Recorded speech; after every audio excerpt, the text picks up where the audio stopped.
భారతదేశంలో ఉన్నటువంటి సుప్రీంకోర్టు వ్యవస్థ బలమైనటువంటి వ్యవస్థ. సుప్రీంకోర్టు వ్యవస్థే గాని లేకపోతే భారతదేశం చాలా భయంకరమైనటువంటి, దుర్మార్గమైనటువంటి పరిస్థితుల్లోకి వెళ్ళిపోతుంది అనడానికి ఒక గొప్ప ఉదాహరణ ఈ మధ్య కాలంలో సుప్రీంకోర్టు ఇచ్చినటువంటి ఒక చారిత్రాత్మకమైనటువంటి ఉత్తర్వులు. ఇందులో ప్రాముఖ్యంగా జైలులో మగ్గిపోతున్నటువంటి వ్యక్తుల గురించి సుప్రీంకోర్టు చాలా సీరియస్‌గానే వ్యవహరించింది. సుప్రీంకోర్టు చెప్పినటువంటి మాట అంటరానితనాన్ని జైళ్లల్లో కూడా ప్రోత్సహించడం చాలా భయంకరమైనటువంటి పరిస్థితి అని ఆంధ్రప్రదేశ్, తెలంగాణతో పాటు 11 రాష్ట్రాలకి ఉత్తర్వులు జారీ చేసింది సుప్రీంకోర్టు. అయితే వీటన్నిటికీ ప్రాముఖ్యమైనటువంటి కారణం భారతదేశంలో ఉన్నటువంటి కుల వ్యవస్థ. సమాజంలో కుల వ్యవస్థ చాలా భయంకరంగా ఉంది. చాలా ప్రాంతాలలో, పట్టణ ప్రాంతాలలో అద్దెకి ఇళ్ళకి పోతే అక్కడ బయట కేవలము ఒక కులానికి సంబంధించినటువంటి వారికి మాత్రమే ఇస్తామని బోర్డులను మనం అనేక ప్రాంతాల్లో చూసాం. అంత మాత్రమే కాదు కానీ మీరు అసలు ఏ కులానికి సంబంధించినటువంటి వారని ముఖం మీద అడిగేటువంటి పరిస్థితులు కూడా మనం చూస్తూ వచ్చాం.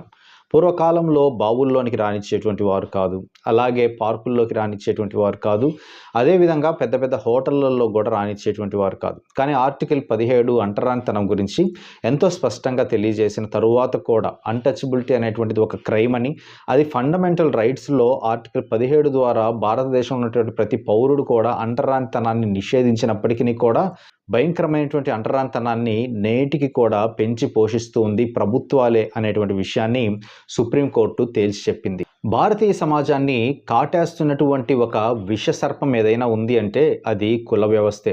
ఈ కుల వ్యవస్థని పాలు పెంచి పోషిస్తూ ఉంది ప్రభుత్వాలే అని కూడా సుప్రీంకోర్టు చెప్పేసింది. అసలు కారణం ఏంటి అని ఒకసారి ఆలోచిస్తే ఈ మధ్య కాలంలో సుప్రీంకోర్టులో ఒక కేసు నమోదైంది. ఆ కేసు వివరాలు ఎలా ఉన్నాయంటే, జైళ్ళలో అసలు ఎవరు ఏ కేటగిరీకి సంబంధించినటువంటి వారు ఏ పనులు చేయాలి అనేటువంటి దాని మీద సరైనటువంటి వివరణ ఇవ్వండి అని ఒక కేసు దాఖలైంది. అయితే ఈ కేసుకు సంబంధించి పూర్వపరాలని పరిశీలించినటువంటి సుప్రీంకోర్టు చాలా స్పష్టంగా చెప్పినటువంటి మాట, వాళ్ళు చేసినటువంటి ఎంక్వైరీలో తెలిసినటువంటి విషయం, కులాల వారీగా జైళ్లలో చాలా భయంకరమైనటువంటి పనులలో వివక్ష ఉంది అని తేల్చి చెప్పారు.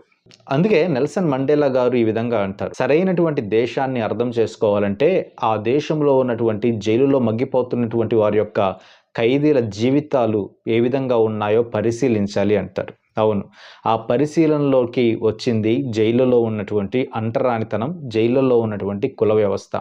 కులాన్ని బట్టి పనులు అనేటువంటివి చాలా దుర్మార్గమైనటువంటి, హేయమైనటువంటి స్థితిగా సుప్రీంకోర్టు తేల్చి చెప్పింది. మరుగుదొడ్లు గడగడం, జైళ్ళల్లో ఉన్నటువంటి గదులను ఊడవడం, వంట చేయడం, ఇటువంటి పనులకేమో అంటరాని కులాలకు సంబంధించినటువంటి వారిని ఉపయోగిస్తూ ఉన్నారని, ఫ్యాన్ కింద ఉన్నటువంటి పనులకేమో అంటే ఉన్నతమైనటువంటి కులాలకు సంబంధించినటువంటి వారికి ఆ పనులు అప్పచెప్తా ఉన్నారని సుప్రీంకోర్టు సీరియస్ అయింది. సీరియస్ అవ్వడం మాత్రమే కాదు, వీటి మీద సరైనటువంటి ప్రాతిపదికన ప్రభుత్వాలు చర్యలు తీసుకోవాలని కూడా తేల్చి చెప్పింది. అసలు జరుగుతున్నటువంటి విషయాల్ని ఎంతో క్షుణ్ణంగా ఒకసారి పరిశీలించినట్లయితే సమాజంలో ఎంత వివక్ష ఒక వ్యక్తి గురవుతా ఉన్నాడో జైళ్ళలో కూడా అదే వివక్ష గురవుతా ఉన్నాడు. జైలులో ఉన్నటువంటి మాన్యువల్ని ఇంప్లిమెంట్ చేసేటువంటి జైలు అధికారులు వీటిని ఏదో గాలికి వదిలేసినటువంటి విధంగా బ్రిటిష్ కాలంలో తీసుకొచ్చినటువంటి చట్టాలు, బ్రిటిష్ కాలంలో వ్యవహరించేటువంటి తీరుతన్నుల్ని ఇప్పుడున్నటువంటి రాజ్యాంగబద్ధమైనటువంటి దేశంలో ఉన్నటువంటి పరిస్థితులు కూడా అవలంబించడం చాలా హేయకరమైనటువంటి విషయంగా సుప్రీంకోర్టు తెలియజేసింది. అందుకే జైలు యొక్క స్థితిగతులు తెలిస్తే ఆ దేశం యొక్క పరిస్థితులు తెలుస్తాయని మన నెల్సన్ మండేలా ఎప్పుడో తెలియజేశాడు. ఈరోజు భారతదేశ పరిస్థితులు ఎంత అధ్వాన్నంగా ఉన్నాయనడానికి జైలులో మగ్గిపోతున్నటువంటి అంటరాని వారు చేసేటువంటి పనులే ఒక గొప్ప నిదర్శనంగా ఉన్నాయి. అయితే ఎందుకు ఈ భయంకరమైనటువంటి పరిస్థితులు ఏర్పడ్డాయి అని ఒకసారి ఆలోచించినట్లయితే, ఎక్కడ కూడా సామాజికంగా వెనుకబడినటువంటి వారు రాజకీయంగా ఉన్నతమైనటువంటి స్థితిలో లేకపోవడం, రాజకీయమైనటువంటి చైతన్యం ఉన్నా కూడా కేవలము వారు ఒక ఓటర్గా మిగిలిపోతూ ఉన్నారు తప్ప నాయకులుగా ఎదగలేకపోతూ ఉన్నారు. వీటికన్నిటికంటే ప్రాముఖ్యంగా ప్రజలలో కూడా వీటి మీద సరైనటువంటి అవగాహన లేక మరి డబ్బులకు అమ్ముడుపోయి డబ్బే ప్రాతిపదికగా ఈరోజు ఎలక్షన్లు జరగడం అనేటువంటిది చాలా హేయమైనటువంటి పరిస్థితి. ఈ విధంగా పరిస్థితులు ఉండడం వలన చాలామంది జైళ్ళల్లో మగ్గిపోయేటువంటి వారందరూ కూడా అంటరాని వారే. పెద్ద పెద్ద నేరాలు చేసి జైల్లోకి వెళ్ళినటువంటి వ్యక్తులందరూ కూడా వారికి ఉన్నటువంటి పరపతిని బట్టి, డబ్బును బట్టి త్వరగా అక్కడ ఉన్నటువంటి జామీనుకు డబ్బులు తీసుకొని బెయిల్ మీద విడుదలవుతా ఉన్నారు. కానీ అంటరాని వారు ఏ నేరం చేయకపోయినా కూడా చాలామంది చాలా భయంకరంగా జైలులో మగ్గిపోతా ఉన్నారు. అందుకే డాక్టర్ బిఆర్ అంబేద్కర్ ఈ విషయం మీద చాలా సీరియస్‌గా ఉంటాడు. ఒక మనిషిని కులాన్ని బట్టి గాని మీరు గాని అంచనా వేయగలిగారు అంటే అటువంటి విధంగా మన దేశం ఉండగలిగితే ఎప్పటికి కూడా ఆ దేశం బాగుపడదు అని అంబేద్కర్ తెలియజేశాడు. మరి ఎంతోమంది ప్రజాస్వామ్యవేత్తలు, ఎంతోమంది ఉద్యమకారులు కూడా ఈ విషయం మీద నిరసించినప్పటికీ కూడా ప్రభుత్వాలు ఎటువంటి చర్యలు కూడా తీసుకోకపోవడం చాలా భయంకరమైనటువంటి పరిస్థితి. ఎంత భయంకరంగా భారతదేశంలో ఉన్నటువంటి అంటరాని వారి పరిస్థితి ఉంది అంటే, పూచీకతుకు డబ్బులు కట్టడానికి గూడా అంటే కోర్టుకు అవసరమైనటువంటి జైలు నుండి విడుదల పొందడానికి ఉండాల్సినటువంటి పూచీకత్తు డబ్బులు గూడా వీరి దగ్గర లేకపోవడం వలన అనేక మంది అంటరాని వారు చేసిన నేరానికి, చేయని నేరాలకి, నేరం రుజువు గాని దానికి గూడా ఈరోజు జైలులో మగ్గిపోయేటువంటి పరిస్థితులు ఉన్నాయి. మరి ఈ విధంగా జైలుల్లో ఉన్నటువంటి పరిస్థితులు అంత భయంకరంగా ఉండడం వల్లనే వాళ్ళందరూ చేసేటువంటి పనులని ఒకసారి సుప్రీంకోర్టు పరిశీలించిన తర్వాత తేల్చి చెప్పినటువంటి అంశం ఏంటంటే, లోపల జైలులో అంటరాని వారు మగ్గిపోవడం మాత్రమే కాదు, అక్కడ వివక్షకి కూడా గురైపోతా ఉన్నారని తేల్చి చెప్పింది. కాబట్టి ఈ విషయాల మీద మరి అధికారులు ప్రతిస్పందించాల్సినటువంటి అవసరత ఉంది. అదేవిధంగా ప్రభుత్వము తగినటువంటి చర్యలు తీసుకోవాల్సినటువంటి అవసరత ఉంది.